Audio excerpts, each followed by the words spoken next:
inkosi. Siyabingelela abazalwane egameni elihle lika Jesu inkosi yethu. Sibingelela umndeni wamaphumulo, abazalwane bonke, befundisi bonke abakhona, baba umpostoli.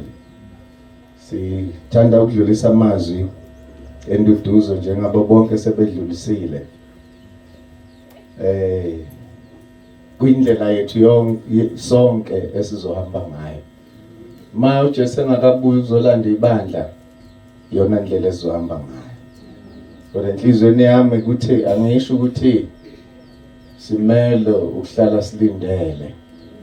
Njengomakoti endulo kwakuthi makufika abakhongi bemtshela basekhaya ukuthi akahlale elindile ngoba bazofika ngoma isikhathi sini kuthiwa kuhanjwe. Ongalungisile uzosala kanjani.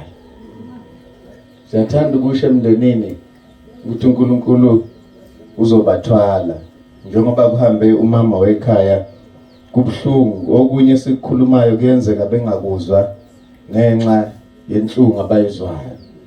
Kodwa uma ufunda incwadi yesililo uthi kuhle kuba umuntu athwale ijoka lakhe anikezwe lona.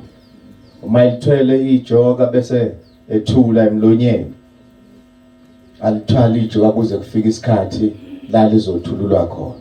Ngoba kuyiqiniso ukuthi ekuthwaleni kwakhe lelo joka khona la uNkulunkulu ezomethula khona. Nani ingane zakwethu kuzodlula kodwa kudluli kalula. Bekusana amehlo kuJesu, yena uzonithwalela umthwalo noma unzima kangakanani niye nawo kuye. Amahubo athi babheka kuye phezulu, buso babo bakhanya basoze bajapha.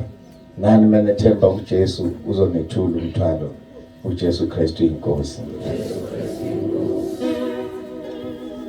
Sesiyabonga kakhulu.